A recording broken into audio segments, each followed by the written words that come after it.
Well, my background is before I was in the secretary position here under the Trump administration, I was governor of South Dakota and served in Congress for 8 years before I was governor. And so I will tell you that for decades, for years, everybody knows that the weather is extremely difficult to predict, but also that the National Weather Service over the years at times has done well, and at times we have all wanted more time and more warning and more alerts and more notification. That is something, and one of the reasons that when President Trump took office, that he said he wanted to fix. Well, the national climate assessments of climate change impacts on the United States were mandated in a 1990 act of Congress, the U.S. Global Research Act of 1990. And they are supposed to be produced roughly every 4 years. Some have been slow, but on the whole, there have been 5 such reports produced. The 6th was recently canceled in midstream by President Trump. And the 5 previous ones, which were all posted on the U.S. Global Change Research Program's website, have disappeared for the moment. They may show up on the NASA website. We can hope so. But the whole fiasco is simply one aspect of a campaign by the Trump administration to dismantle large parts of the U.S. research establishment, and in particular, to dismantle every effort to better understand and predict what climate change is doing in the United States. Well, John, help me understand this a little bit more. You've warned that suppressing this kind of information could actually increase the danger Americans face from climate impacts. How does that work? Absolutely. The national assessments have provided information about how climate is affecting every region in the United States and every sector of our economy. It's the only set of reports that are sufficiently detailed in those respects to be useful to decision makers, to city planners, to mayors, to governors, to tribal leaders, so that they can understand what steps they need to take in their domains to reduce the impacts of climate change on people, on property, on ecosystems, and on their local economies. Now, John, you've called this just one front in a much broader assault on scientific analysis, as you were saying earlier, across climate, medicine, pollution, even public education. What's your sense of what's really driving this? And what might the long-term consequences be if this continues? Well, it's of course very hard to see into the minds of the people, starting with President Trump, who are orchestrating this campaign against science and reason. But one has to assume that it's some mixture of a desire for total control, a desire to eradicate sources of independent analysis and opinion that might provide information counter to the policies that President Trump is trying to advance. The playbook's been pretty clear for a number of years now. You deny climate change, you attack science on the whole, you ignore anything that scientists are saying, you spread disinformation about why scientists are saying things, about what their job is, about what they're trying to do. You attack public institutions, you attack reason and knowledge, replace it with cheap gimmick sloganeering and authoritarian nonsense, and then you start wondering why disasters will be piling up in the future, preventable ones. Scientists across the country are sounding the alarm over critical staffing shortages. Inside the National Oceanic and Atmospheric Administration, officials are scrambling to fill more than 150 critical National Weather Service roles left vacant after sweeping cuts from the Trump administration. Overall, the service has lost 600 of its 4,000 employees since January. 5 former NWS directors calling it their worst nightmare in an open letter earlier this month, predicting understaffing could lead to needless loss of life. Oh, then there's this other thing where, we warn you ahead of time, hey, this could happen. Attacking government agencies that are doing science to keep the public safe is bad, is costly. It's much more costly than funding the organizations. You ignore the warnings the organizations put out and say, it's just weather, it's just summer. And then when it's all over, you blame some magic weather machine that you say the liberals are controlling or something or other. Well, I mean, even if there was a weather machine, it's not possible, by the way. You can't just make a machine that controls the weather. It's not, we don't have the capability to produce that kind of energy to actually meaningfully control the weather. You can say, well, they spray for cloud seeding. Yeah, with 50% effectiveness. The scientific community pretty much is, shrugs its shoulders like, yeah, you can't really say it works when it works 50% of the time. This, since 8 o'clock this morning on social media, and there is a lot of anxiety out there because you don't see it turning, right? When is it going to turn? John, it's not turning. It's coming straight to us. It's going to turn, all right? The turn was never forecast to be on Sunday. The turn isn't even on Monday morning. The turn will come Monday afternoon, Monday evening, into Tuesday. Remember that? That was about 6 years ago. That was Hurricane Dorian, as it was absolutely devastating the Northwest Bahamas as a Category 5, sat over that region for 2 days. It was headed straight west. Lots of people in Florida were concerned the hurricane was heading here. And as you've grown accustomed to my presentations over my 34 years in South Florida newscasts, confidently, I went on TV and I told you, it's going to turn. You don't need to worry. It is going to turn.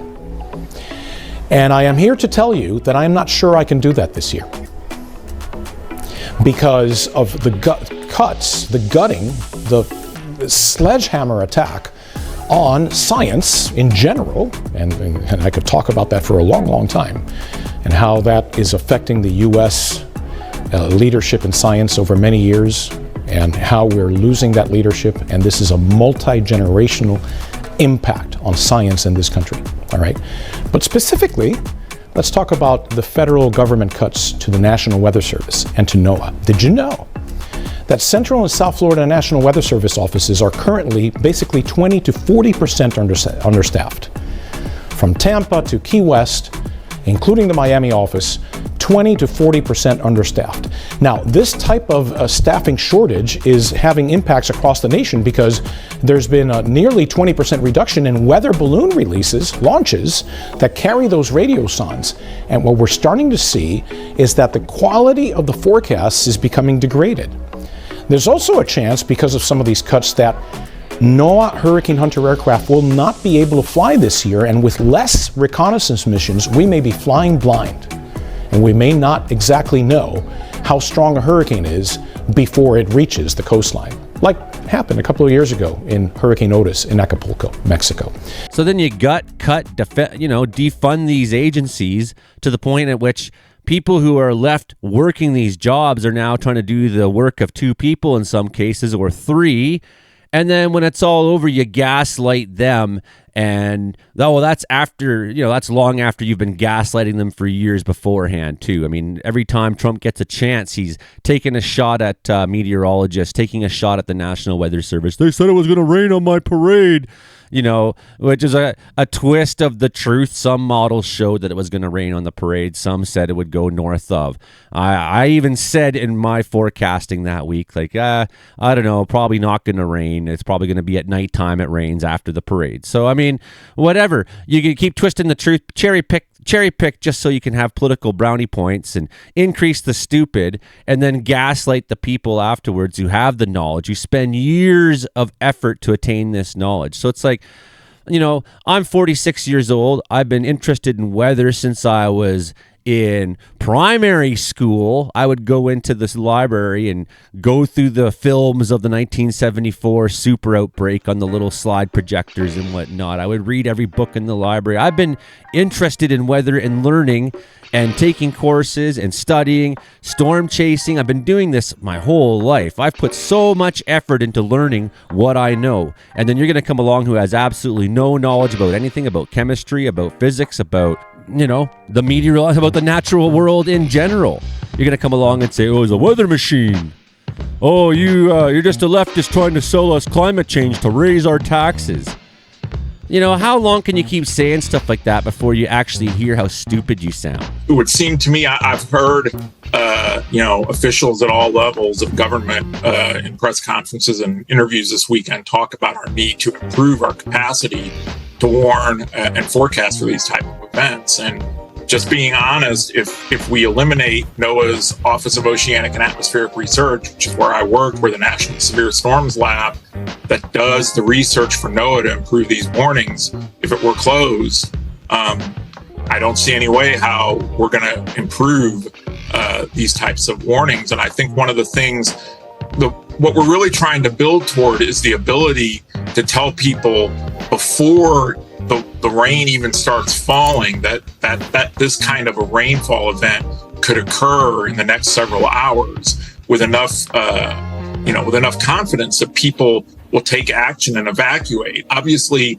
evacuating a popular campground area like this on the 4th of July weekend is a huge decision. And it's as I heard one of your folks say, you can't do it every time there's heavy rain in the forecast. But on the flip side, if we had advanced modeling and forecasting that would be able to tell you there's a pretty high chance that this area is going to get 6 to 9 inches of rain in 3 hours tonight, that's a whole different situation. We don't have that capability right now, but with research and developments that we're doing at the National Severe Storms Lab, we could within the next several years. So here's a bold prediction.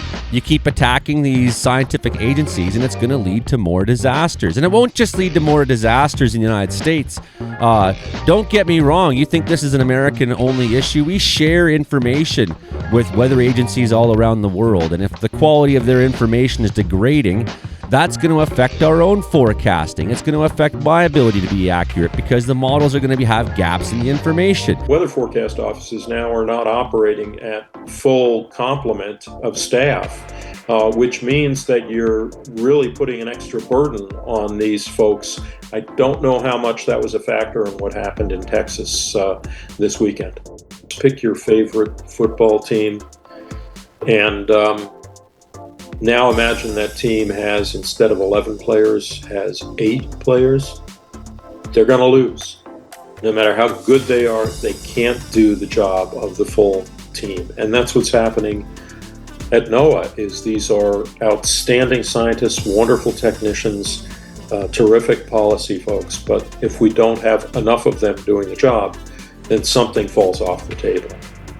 Without research, without staff to do the work, we can assume that the predictions, and not just hurricanes, tornadoes, floods, drought, wildfires, tsunamis, for that matter, are undoubtedly going to degrade. And that means that people's ability to prepare for these storms will be compromised. It undoubtedly means that additional lives will be lost and probably more property damage. And so you don't get the quality of the forecast and the watches and warnings and alerts if you don't have the people and the observational capabilities, and you can't fly the planes or the satellites are not giving you the data. You're going to suffer. And one of the consequences of climate change is that we are putting more energy into the system. That's what heats up the globe. That's what causes sea level rise. It also causes more energetic weather systems.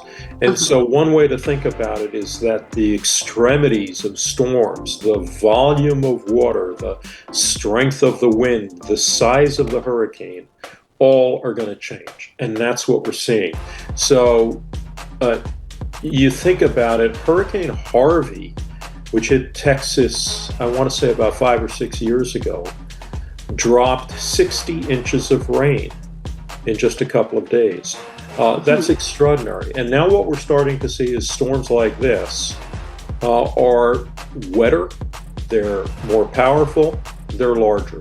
And it stands to reason that with climate change, if you put more energy into the system, you are going to see more energetic dynamics, which can translate to more rain, stronger winds. So obviously, climate change plays a role there. There are scientists who do I think we're going to be back up around the 45% of delays being attributable to weather, because there just is not enough staffing to get the weather information at the CWSUs to the FAA and the air traffic controllers. So, yeah, and the airlines don't want that. They don't want to delay flights. And it's not just the passenger aviation. It's also all of the commercial transport, maybe all the FedEx and UPS and all the rest of them that are flying that get affected by weather. If the weather is not accurately delivered, or forecasts are not accurately delivered or delivered in a timely fashion, pilots are not going to take more risk than they have to, and they're going to say, I'll divert, I'll delay,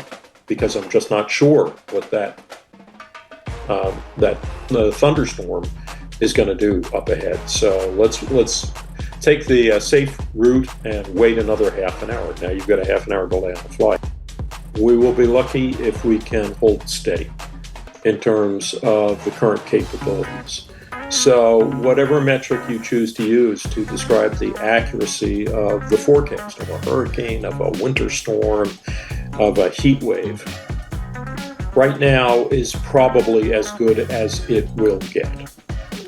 Now, with the budget that's been submitted, in which the administration proposes the complete and total elimination of research at NOAA, I can pretty much guarantee there will be no improvements. If Congress chooses to remediate that and provide resources for research, then I feel like we'll be able to hold our own and maybe see some improvements, but certainly not at the pace that we were seeing them before. So they keep cutting the weather balloon launches. They keep cutting back research and whatnot. Well, the weather that impacts Canada is tied to weather in the United States. Weather doesn't just stop at the border, right? These low pressure systems we have in the prairies are sucking the heat up from down the south. They're pulling cold down from the north. If one of our agencies is getting poorer and poorer quality data, it's going to affect our own forecasting here in Canada. This can never happen. And, the Harper government went on a string of cuts to Environment and Climate Change Canada back in the day. Again, ideologically driven, again, to sort of squash any kind of understanding of the climate change that is actually happening, that humankind is actually engineering. You want to talk about engineered weather? The engineering that's coming from the greenhouse gases we're putting in the atmosphere. I'm not a wacko. There's a ton of extraordinary evidence to show this, and you don't either know how to read it or understand it or don't want to, right? And after Harper made these cuts, I didn't see this crazy increase in funding from the Liberals after.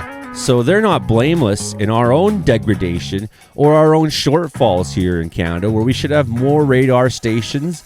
We should have, more weather stations. We should have more meteorologists and forecasters. We should have better quality access to mapping information on weather.gc.ca, not just tiny little maps that are this big. Or, we need to improve everything across the board because it saves lives, people. A weather forecast office for the National Weather Service has someone on staff 24 hours watching the radar to see what is happening in terms of precipitation, rainfall, other threats.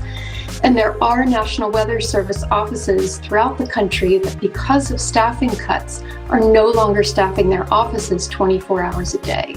And so we need these critical people to be keeping us safe 24 hours a day in every one of these offices across the country.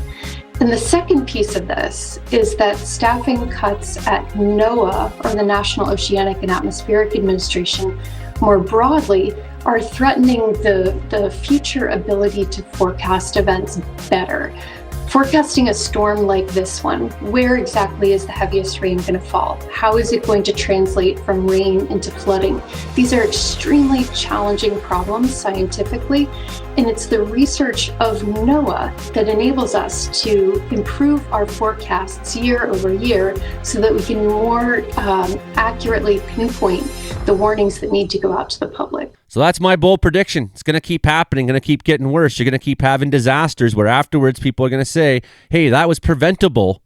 And you can choose to keep gaslighting the people who are doing their best with what little they have to keep you safe, i.e., the meteorologists, the weather nerds, the specialists, the experts, or you can keep attacking them, and not understand why you are fundamentally less safe. And when something happens to you, it'll be hard to have pity on you, but we will.